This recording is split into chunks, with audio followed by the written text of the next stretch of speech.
ಕರ್ತನಲ್ಲಿ ಪ್ರೀತಿಯ ಆಸರೆ ಟಿವಿ ವೀಕ್ಷಕರೆಲ್ಲರಿಗೂ ಸ್ವಸ್ಥ ಬೋಧನೆ ಕಾರ್ಯಕ್ರಮಕ್ಕೆ ನಿಮ್ಮನ್ನು ಆತ್ಮೀಯವಾಗಿ ನಾವು ಸ್ವಾಗತಿಸ್ತೇವೆ. ಪ್ರಿಯ ವೀಕ್ಷಕರೇ, ಅನೇಕ ಸಂಚಿಕೆಗಳಾಗಿ ನಾವು ಈ ಕಾರ್ಯಕ್ರಮದಲ್ಲಿ ಮುಂದೆ ನಾವು ಬರ್ತಾ ಇದ್ದೇವೆ. ವಾಕ್ಯದ ಒಂದು ಸರಿಯಾದ ಉಪದೇಶ ಕೊಡುವುದಕ್ಕಾಗಿ, ಯಾಕಂದ್ರೆ ಈ ಕಾಲಘಟ್ಟ ಅಂತ್ಯಕಾಲವಾಗಿದೆ. ಅನೇಕರು ವಾಕ್ಯವನ್ನು ತಿರುಚಿ ಬೋಧಿಸುವಂತಹ ಕಾಲಘಟ್ಟದಲ್ಲಿ ನಾವಿದ್ದೇವೆ. ಆದರೆ ವಾಕ್ಯದ ಜ್ಞಾನದ ಜನರ ಅಳಿದು ಹೋಗ್ತಾ ಇದ್ದಾರೆ, ತಪ್ಪಿ ಹೋಗ್ತಾ ಇದ್ದಾರೆ. ದೇವ ಜನರಾದುಕೊಂಡವರು ಸಹ ವಾಕ್ಯದ ದುರುಪದೇಶಕ್ಕೆ ಬಿದ್ದು ತಮ್ಮ ಯಥಾರ್ಥತ್ವವನ್ನು ಕಳೆದುಕೊಂಡು ವಾಕ್ಯದಿಂದ ಅಥವಾ ದೇವರ ಸನ್ನಿಧಾನದ ದೂರ ಹೋಗುವಂತಹ ಒಂದು ಕಾಲಘಟ್ಟದಲ್ಲಿದೆ. ಆ ಒಂದು ಕಾರಣದಿಂದ ನಾವು ಮುಂದೆ ಸ್ವಸ್ಥ ಬೋಧನೆ ಕಾರ್ಯಕ್ರಮ ಬಂದಿರ್ತೇವೆ. ಅನೇಕ ಸಂಚಿಕೆಗಳು ನಿಮ್ಮ ಮುಂದೆ ಈಗಾಗಲೇ ನಾವು ಬಂದಿದ್ದೇವೆ.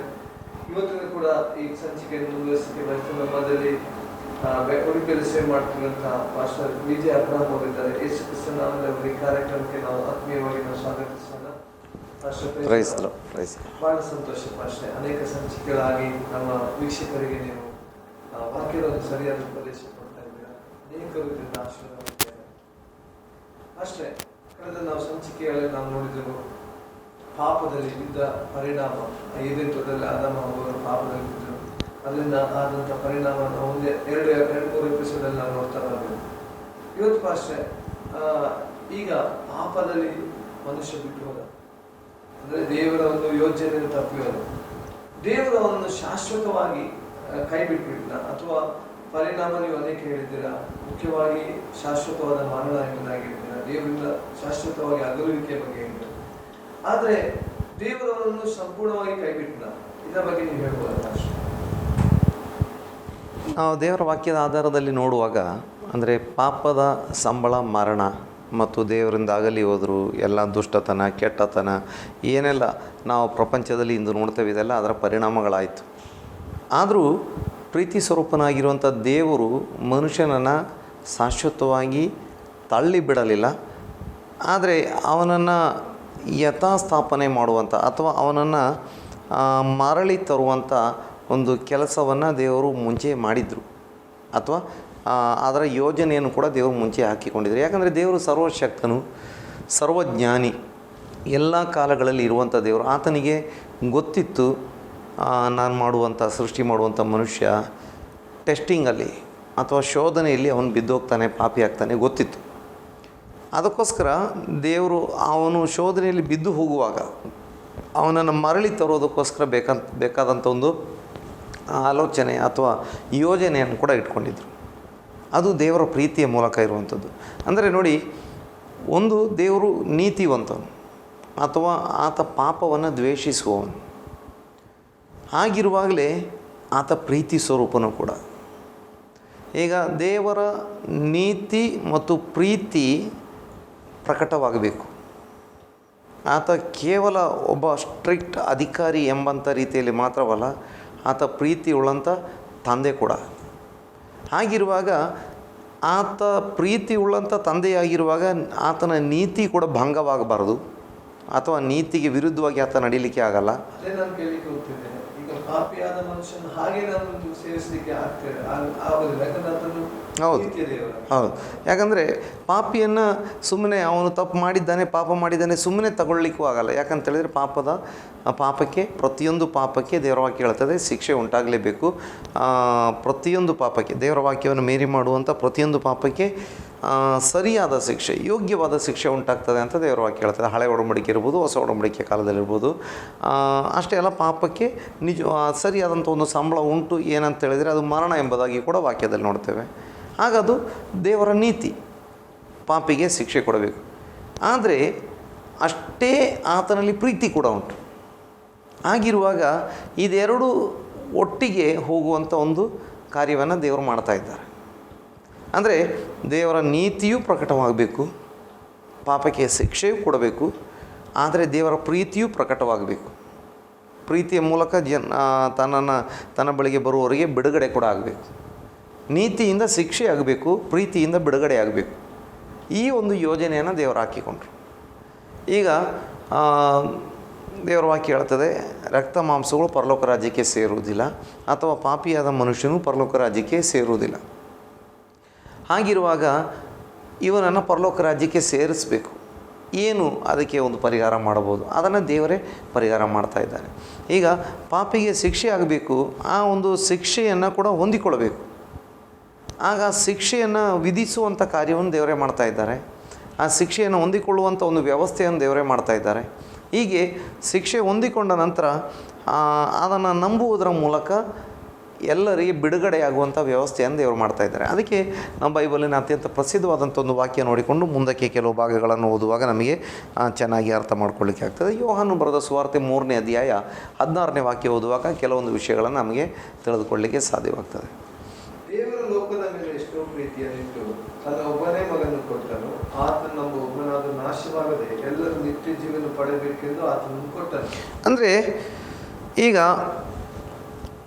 ಲೋಕದ ಮೇಲೆ ಎಷ್ಟೋ ಪ್ರೀತಿಯನ್ನಿಟ್ಟು ತನ್ನ ಒಬ್ಬನೇ ಮಗನನ್ನು ಕೊಟ್ಟನು, ಆತನನ್ನು ನಂಬುವ ಒಬ್ಬನಾದರೂ ನಾಶವಾಗದೆ ಎಲ್ಲರೂ ನಿತ್ಯ ಜೀವನವನ್ನು ಪಡೆಯಬೇಕೆಂದು ಕೊಟ್ಟನು. ಈ ವಾಕ್ಯ ಬೈಬಲಿನ ಒಂದು ಬಹಳ ಪ್ರಸಿದ್ಧವಾದಂಥ ಪ್ರಮುಖವಾದಂಥ ದೇವರ ಒಂದು ದೊಡ್ಡ ಯೋಜನೆ ಪ್ರೀತಿಯನ್ನು ಪ್ರಕಟಿಸುವಂಥ ವಾಕ್ಯ, ಅಥವಾ ಸೋಡಮಡಿಕೆಯಲ್ಲಿ ಇದನ್ನು ಅಥವಾ ಬೈಬಲ್ನಲ್ಲಿ ಇದನ್ನು ಬಂಗಾರದ ಲಿಪಿಗಳಲ್ಲಿ ಬರೆಯತಕ್ಕಂಥ ವಾಕ್ಯ ಎಂಬುದಾಗಿ ಹೇಳ್ತಾರೆ.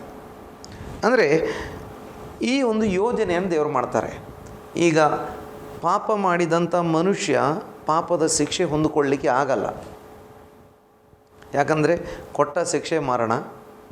ಆ ಮರಣ ಶಿಕ್ಷೆಯಿಂದ ಇನ್ನು ತಪ್ಪಿಸ್ಕೊಳ್ಳಿಕ್ಕೆ ಅವನಿಗೆ ಆಗಲ್ಲ. ಎಲ್ಲ ಮನುಷ್ಯರು ಶಾರೀರಿಕವಾಗಿ ಸಾಯಬೇಕು, ನಂತರ ಅವನು ಶಾಶ್ವತವಾಗಿ ಅವನ ಆತ್ಮ ಕೂಡ ಶಿಕ್ಷೆಗೆ ವಿಧಿಸಲ್ಪಡಬೇಕು, ಎರಡನೇ ಮರಣ ಎಂಬುದಾಗಿ. ಹಾಗಿರುವಾಗ ಅವನಿಗೆ ಪಾಪದ ಸಂಬಳ ಮರಣ ಎಂಬಂಥ ಆ ಒಂದು ಸಂಬಳವನ್ನು ಹೊತ್ತುಕೊಂಡು ತೀರಿಸಲಿಕ್ಕೆ ಆಗಲ್ಲ. ಅದರ ಪರಿಣಾಮವಾಗಿ ಅವನು ಸತ್ತು ಹೋಗ್ತಾನೆ. ನಂತರ ಅವನಿಗೆ ಇರುವಂಥದ್ದು ನ್ಯಾಯ ತೀರ್ಪು ಮಾತ್ರ. ಹಾಗಿರುವಾಗ ದೇವರೇನು ಮಾಡ್ತಾರೆ, ಈ ಒಂದು ಶಿಕ್ಷೆಯನ್ನು ನಾನೇನು ಮಾಡ್ತೇನೆ, ಪಾಪ ಇಲ್ಲದಂಥ ಒಬ್ಬನ ಮೇಲೆ ಹೊರಿಸ್ತೇನೆ. ಈಗ ನೋಡಿ, ಪಾಪ ಮಾಡಿದಂಥ ಒಬ್ಬನ ಶಿಕ್ಷೆಯನ್ನು ಅವನೇ ಹೊಂದ್ಕೊಳ್ಬೇಕು, ಅಥವಾ ಅವನ ಪರವಾಗಿ ಪಾಪ ಇಲ್ಲದಂಥ ಒಬ್ಬನು ಹೊಂದಿಕೊಳ್ಳಬೇಕು. ಯಾರಾದರೂ ಒಬ್ಬರು ಶಿಕ್ಷೆಯನ್ನು ಹೊಂದಿಕೊಳ್ಳಲೇಬೇಕು. ಆ ಶಿಕ್ಷೆಯನ್ನು ಕೊಟ್ಟಾಗಿದೆ, ವಿಧಿಸಿ ಆಗಿದೆ, ತೀರ್ಪು ಮಾಡಿ ಆಗಿದೆ. ಈಗ ಒಬ್ಬನು ಹೊಂದಿಕೊಳ್ಳಲೇಬೇಕು. ಅದನ್ನು ತಪ್ಪಿಸಿಕೊಳ್ಳೋ ಅವಕಾಶ ಇಲ್ಲ, ತಪ್ಪಿಸಿಕೊಳ್ಳಲಿಕ್ಕೆ ಆಗಲ್ಲ. ಅದೇ ದೇವರು ನೀತಿವಂತನು ಎಂಬುದಾಗಿ. ನೋಡಿ, ಈಗ ನ್ಯಾಯಾಲಯಗಳಲ್ಲಿ ದಂಡ ವಿಧಿಸಿದರೆ ಆ ದಂಡವನ್ನು ಯಾರ ಮೇಲೆ ವಿಧಿಸಲಾಗಿರ್ತದೆ ಅವನಿಗೆ ಕಟ್ಟಲಿಕ್ಕೆ ಇಲ್ಲದಿದ್ದರೆ ಅವನ ಸಂಬಂಧಿಕರಾದರೂ ಕಟ್ತಾರೆ, ಅಥವಾ ಅವನ ಬಂಧು ಬಳಗ ಸ್ನೇಹಿತರು ಯಾರಾದರೂ ಕಟ್ತಾರೆ. ದಂಡವನ್ನು ತಪ್ಪಿಸ್ಕೊಳ್ಳಿಕ್ಕೆ ಆಗಲ್ಲ. ಒಂದು ಪೆನಲ್ಟಿ ಹಾಕಿರ್ತಾರೆ, ಅಥವಾ ಇಷ್ಟು ದಂಡ ಅಂತ ಹಾಕಿರ್ತಾರೆ, ಆ ದಂಡವನ್ನು ಕಟ್ಟಲೇಬೇಕು. ಹಾಗೆಯೇ ದೇವರ ಈ ಒಂದು ದಂಡವನ್ನು, ಶಿಕ್ಷೆಯನ್ನು ಹೊಂದಿಕೊಳ್ಳಲೇಬೇಕು. ಅದಕ್ಕೆ ಒಬ್ಬ ಮನುಷ್ಯ ಬೇಕು.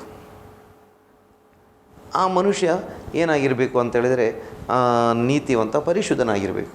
ಆದರೆ ದೇವರ ವಾಕ್ಯ ಹೇಳ್ತಾನೆ, ನೀತಿವಂತನೂ ಒಬ್ಬನೂ ಇಲ್ಲ, ಪರಿಶುದ್ಧನೂ ಒಬ್ಬನೂ ಇಲ್ಲ, ಅಥವಾ ಒಳ್ಳೆಯವನು ಒಬ್ಬನೂ ಇಲ್ಲ, ದೇವರನ್ನ ಹುಡುಕುವವನು ಒಬ್ಬನೂ ಇಲ್ಲ. ಆಗ ಇದೆಲ್ಲ ದೇವರಿಗೆ ಗೊತ್ತುಂಟು. ಈಗ ನೋಡಿ, ದೇವರ ವಾಕ್ಯ ಭಾಳ ಸ್ಪಷ್ಟವಾಗಿ ನೋಡ್ತೇವೆ. ರೋಮಪತ್ರಿಕೆಯಲ್ಲಿ ನೋಡುವಾಗ ಆ ವಾಕ್ಯಗಳ ನಂತರ ಓದಿಕೊಳ್ಳೋಣ.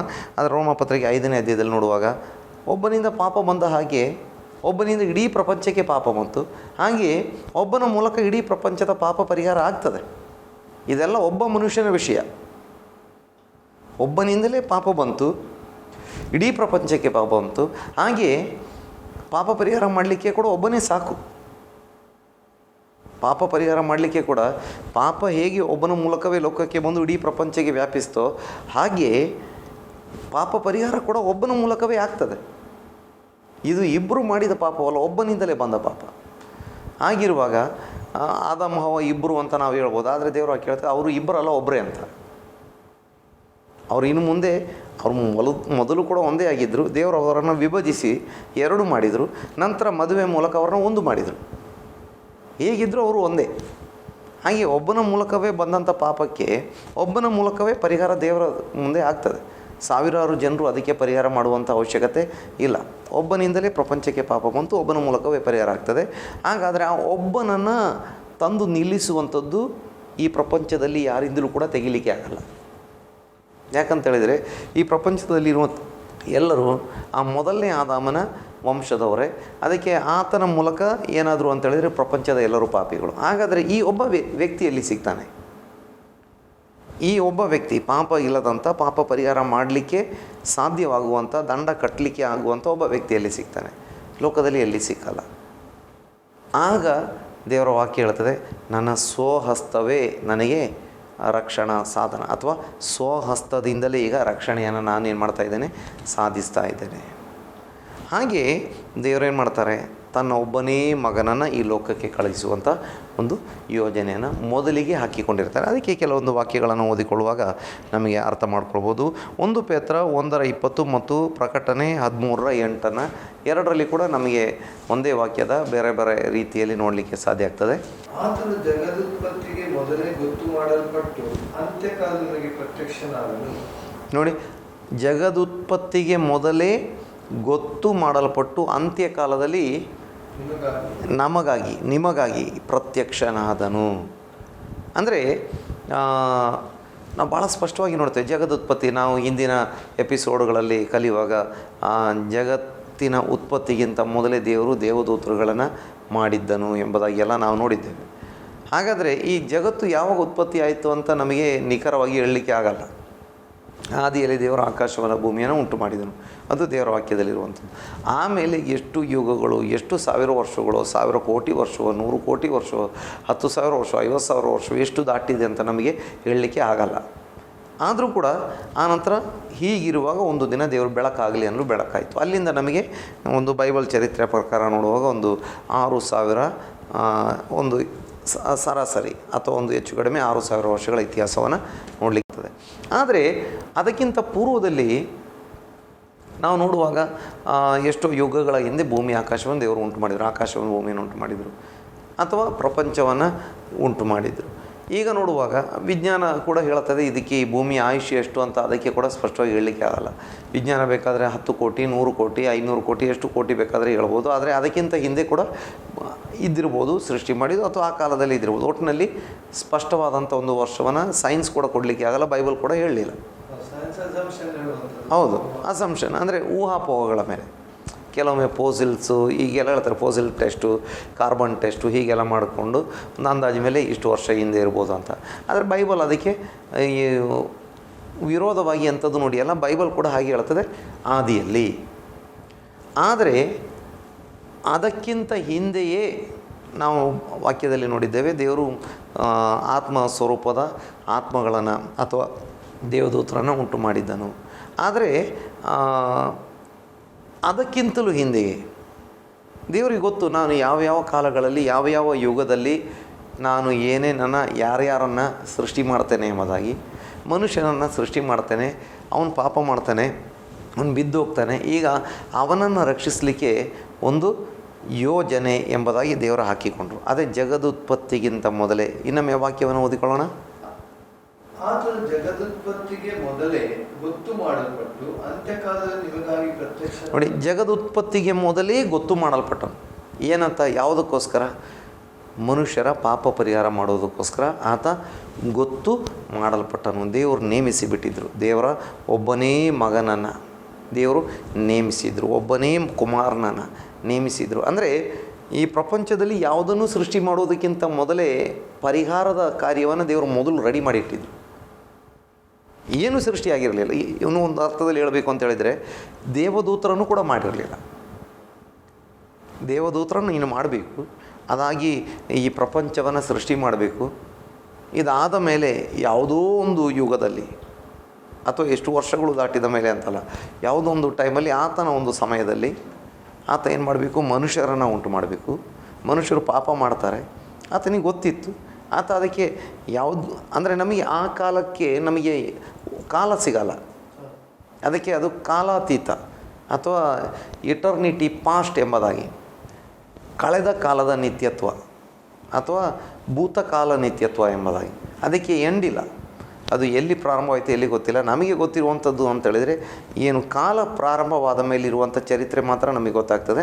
ಕಾಲ ಎಂಡಾಗುವವರೆಗೆ ಗೊತ್ತಾಗ್ತದೆ. ಕಾಲದ ನಂತರ ಇಟರ್ನಿಟಿ ಫ್ಯೂಚರ್ ಅಥವಾ ಭವಿಷ್ಯಕಾಲದ ನಿತ್ಯತ್ವ ಅಥವಾ ಬರಲಿರುವ ನಿತ್ಯತ್ವ, ಅದಕ್ಕೆ ನಮಗೆ ಎಂಡು ಸಿಗಲ್ಲ ಅಥವಾ ಅದಕ್ಕೆ ಲೆಕ್ಕ ಮಾಡಲಿಕ್ಕೂ ನಮಗೆ ಆಗಲ್ಲ. ಅಂದರೆ ಅದಕ್ಕೆ ಎಂಡ್ಲೆಸ್ ಆಗಿರ್ತದೆ. ಹಾಗಿರುವಾಗ ಆಗಲೇ ದೇವರು ಈ ಒಂದು ಯೋಜನೆ ಹಾಕಿಕೊಂಡಿದ್ದರು.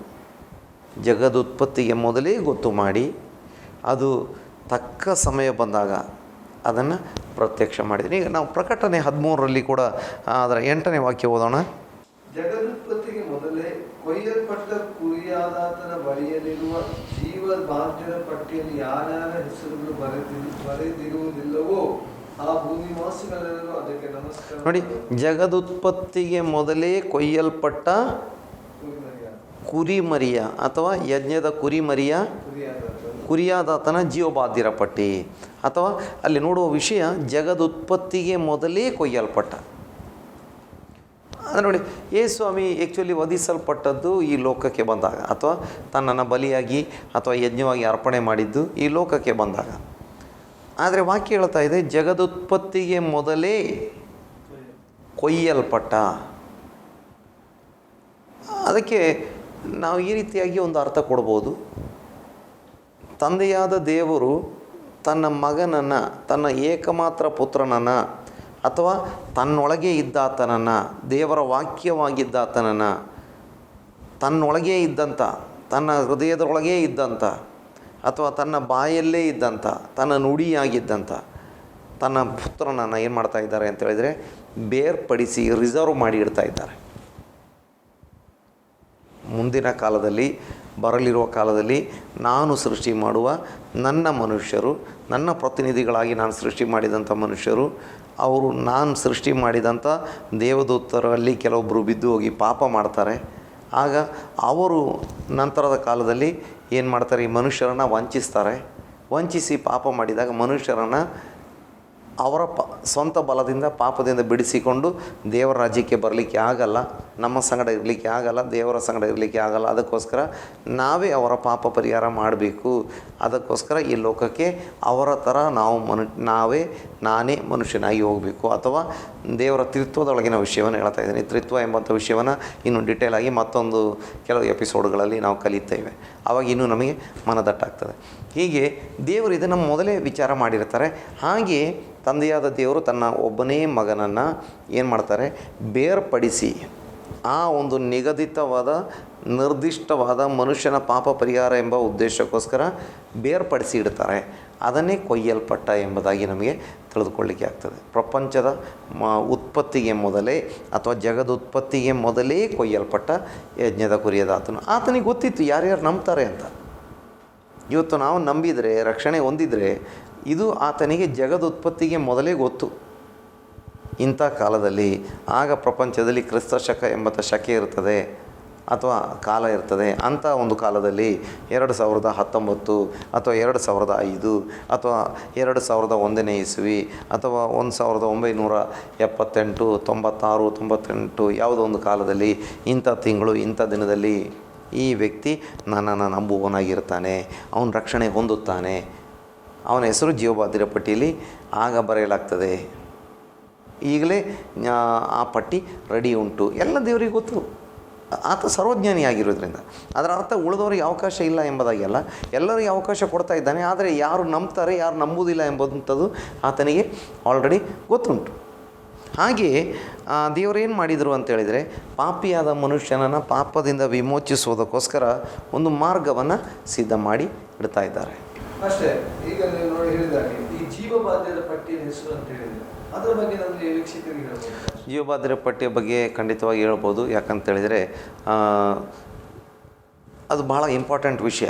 ಆದರೆ ನಮಗೆ ಮಧ್ಯದಲ್ಲಿ ಕೂಡ ಆ ವಿಷಯಗಳು ಬರ್ತವೆ. ಈಗ ಚುಟುಕಾಗಿ 1-2 ಮಿನಿಟ್ಗಳಲ್ಲಿ ಜೀವಬಾಧ್ಯರ ಪಟ್ಟಿ ಅಂತೇಳಿದರೆ, ಈಗ ನೋಡಿ, ಈ ಭೂಮಿಯಲ್ಲಿ ನಮಗೆ ಅನೇಕ ರೀತಿಯಲ್ಲಿ ಸರ್ಕಾರಿ ದಾಖಲೆಗಳು ಇದ್ದಾವೆ, ಸರ್ಕಾರಿ ರಿಜಿಸ್ಟರ್ಗಳಿದ್ದಾವೆ ಅಥವಾ ಗೌರ್ಮೆಂಟ್ ರಿಜಿಸ್ಟರ್ಗಳಿದ್ದಾವೆ. ಈಗ ಈ ಭೂಮಿಯಲ್ಲಿ ಹುಟ್ಟಿದ ಪ್ರತಿಯೊಬ್ಬನಿಗೆ ಒಂದು ಜನನ ಸರ್ಟಿಫಿಕೇಟ್ ಕೊಡ್ತಾರೆ, ಜನನ ಪ್ರಮಾಣ ಪತ್ರ ಅಂತ ಕೊಡ್ತಾರೆ. ಹಳೆ ಕಾಲದಲ್ಲಿ ಇರಲಿಲ್ಲ, ಆದರೆ ಇತ್ತೀಚೆಗೆ ಎಲ್ಲ ದೇಶಗಳಲ್ಲಿ ಅದು ಆ ದೇಶದ ಒಂದು ನಾಗರಿಕತ್ವವನ್ನು ಪಡೆಯೋದಕ್ಕಾಗಲಿ, ಅಥವಾ ಆ ದೇಶದಲ್ಲಿ ಯಾವ ದೇಶದಲ್ಲಿ ಹುಟ್ಟಿದ್ದೇನೆ ಎಂಬುದನ್ನು ನಾವು ರುಜುವಾತು ಅಥವಾ ನಾವು ಅದನ್ನು ಸಾಬೀತು ಮಾಡಿ ತೋರಿಸಬೇಕು, ಅಥವಾ ನಾವು ಅದನ್ನು ಎಲ್ಲರ ಮುಂದೆ ತೋರಿಸಬೇಕು ಅಂತೇಳಿದರೆ ಆಗ ಅದಕ್ಕೆ ನಮಗೆ ಜನನ ಸರ್ಟಿಫಿಕೇಟ್ ಬೇಕಾಗ್ತದೆ. ನಾವು ಪಂಚಾಯತ್ ವ್ಯಾಪ್ತಿಯಲ್ಲಿ ಹುಟ್ಟಿದ್ದೇವೆ ಅಥವಾ ಪುರಸಭೆ, ನಗರಸಭೆ, ಕಾರ್ಪೊರೇಷನ್ ವ್ಯಾಪ್ತಿಯಲ್ಲಿ ಹುಟ್ಟಿದ್ದೇವೆ, ಯಾವ ದೇಶದಲ್ಲಿ ಹುಟ್ಟಿದ್ದೇವೆ, ಅದು ಆ ಜನನ ಸರ್ಟಿಫಿಕೇಟ್ ಏನು ಮಾಡ್ತದೆ, ಅಥವಾ ಬರ್ತ್ ಸರ್ಟಿಫಿಕೇಟ್ ಏನು ಮಾಡ್ತದೆ, ಅದು ನಿರ್ಧರಿಸ್ತದೆ. ಅದಕ್ಕೆ ಈ ಬರ್ತ್ ಸರ್ಟಿಫಿಕೇಟ್ ಎಂಬಂಥದ್ದು ಭಾಳ ಮುಖ್ಯ. ಮತ್ತು ಒಂದು ಬರ್ತ್ ರಿಜಿಸ್ಟ್ರು ಕೂಡ ಇರ್ತದೆ. ನಾವು ಯಾವ ಹಾಸ್ಪಿಟಲಲ್ಲಿ ಹುಟ್ಟಿದ್ರು, ಯಾವ ಸ್ಥಳದಲ್ಲಿ ಹುಟ್ಟಿದ್ರು ಕೂಡ ಅಲ್ಲೆಲ್ಲ ಒಂದು ರಿಜಿಸ್ಟ್ರು ಕೂಡ ಇಟ್ಟಿರ್ತಾರೆ. ಹಾಗೆ ಅದು ಈ ಲೋಕದಲ್ಲಿ ಹುಟ್ಟಿದ್ದಕ್ಕೋಸ್ಕರ ದೇವರ ಮಕ್ಕಳಾಗಿ ಯಾರು ಹುಟ್ಟುತ್ತಾರೆ ಅವರಿಗೋಸ್ಕರ ದೇವರು ಕೂಡ ಒಂದು ಬರ್ತ್ ಸರ್ಟಿಫಿಕೇಟ್ ಅಥವಾ ಬರ್ತ್ ಸರ್ಟಿಫಿಕೇಟಿನ ಒಂದು ಫೈಲನ್ನು ಮಾಡಿರ್ತಾರೆ, ಒಂದು ರಿಜಿಸ್ಟ್ರ್. ದೇವರಿಗಾಗಿ ಅಥವಾ ದೇವರ ರಾಜ್ಯಕ್ಕಾಗಿ ಹುಟ್ಟುವು. ಅಥವಾ ನಾವು ಇನ್ನು ನಮ್ಮ ಈ ಒಂದು ಸ್ವಸ್ಥ ಬೋಧನೆ ಸ್ಟಡೀಸ್ ಪ್ರಕಾರವಾಗಿ ಹೋಗೋದಾದರೆ, ಪಾಪ ಮಾಡಿದ ಮೊದಲನೇ ಮನುಷ್ಯ ಅವನೇನಾದ, ಅವನು ಮರಣಕ್ಕೆ ಅರ್ಹನಾದ, ಅವನ ಶರೀರ ಸಾಯಿತು, ಅವನ ಆತ್ಮ ಕೂಡ ಆ್ಯಕ್ಚುಲಿ ಸಾಯಿತು. ಈಗ ಅವನ ಆತ್ಮ ಸಾಯಿತು. ಆ ಕಾರಣದಿಂದಲೇ ಅವನ ಆತ್ಮಿಕ ಕಣ್ಣು ಮುಚ್ಚಲ್ಪಟ್ಟಿತ್ತು, ಲೌಕಿಕ ಕಣ್ಣು ತೆರೆಯಲ್ಪಟ್ಟಿತ್ತು. ಪಾಪದ ಪಾಲಿಗೆ ಅವನು ಬದುಕುವನಾಗಿದ್ದಾನೆ. ಈಗ ಆತ್ಮದ ಪಾಲಿಗೆ, ನೀತಿಯ ಪಾಲಿಗೆ ಸತ್ತೋಗ್ಬಿಟ್ಟ. ಈ ಕಾರಣದಿಂದ ಅವನು ನಂತರ ಎರಡನೇ ಮರಣಕ್ಕೆ ಕೂಡ ಅರ್ಹನಾಗ್ತಾನೆ. ಹೀಗೆ ಅವನೇನಾದ ಸತ್ತೋಗ್ಬಿಟ್ಟ.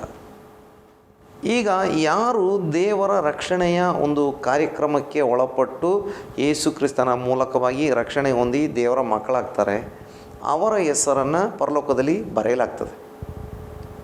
ಸತ್ತು ಹೋದವರಲ್ಲಿ ಬದುಕಿ ಬಂದವರು ಅಥವಾ ದೇವರ ಮಕ್ಕಳಾಗಿ ಹುಟ್ಟಿದವರು, ಲೋಕದಲ್ಲಿ ಮಕ್ಕಳಾಗಿ ಹುಟ್ಟಿದರು, ಲೋಕದ ಮಕ್ಕಳಾಗಿ ಹುಟ್ಟಿದರು.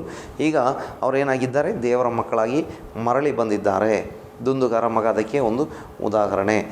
ಅವನು ಮರಳಿ ಬಂದಿದ್ದಾನೆ. ಪರಲೋಕದಲ್ಲಿ ದೊಡ್ಡ ಸಂತೋಷ. ಅದೇ ಒಬ್ಬ ಪಾಪಿ ದೇವರ ಕಡೆಗೆ ತಿರುಗಿಕೊಂಡ್ರೆ ಪರಲೋಕದಲ್ಲಿ ದೊಡ್ಡ ಸಂತೋಷ. ಈ ಲೋಕದಲ್ಲಿ ಒಬ್ಬ ಮಗ ಹುಟ್ಟಿದಾಗ ತಂದೆ ತಾಯಿಗಳಿಗೆ, ಅವರ ಬಂಧು ಬಳಗಕ್ಕೆ ಯಾವ ರೀತಿ ದೊಡ್ಡ ಸಂತೋಷ ಆಗ್ತದೆ, ಅದೇ ರೀತಿ ಪರಲೋಕದಲ್ಲಿ ದೇವರ ಮಗನಾಗಿ, ದೇವರ ಮಗಳಾಗಿ ಒಬ್ಬನು ಹುಟ್ಟಿದರೆ ಪರಲೋಕದಲ್ಲಿ ದೊಡ್ಡ ಸಂತೋಷ ಉಂಟಾಗ್ತದೆ. ಪರಲೋಕದ ರಿಜಿಸ್ಟ್ರಲ್ಲಿ ನಮ್ಮ ಹೆಸರು ಬರೆಯಲಾಗ್ತದೆ. ಯಾರ್ಯಾರು ಆತನನ್ನು ಅಂಗೀಕರಿಸಿದ್ರು, ಅಂದರೆ ಆತನ ಹೆಸರಲ್ಲಿ ನಂಬಿಕೆ ಇಟ್ಟರು, ಅವರಿಗೆ ದೇವರ ಮಕ್ಕಳಾಗುವ ಅಧಿಕಾರ ಕೊಟ್ಟನು ಅಂತ.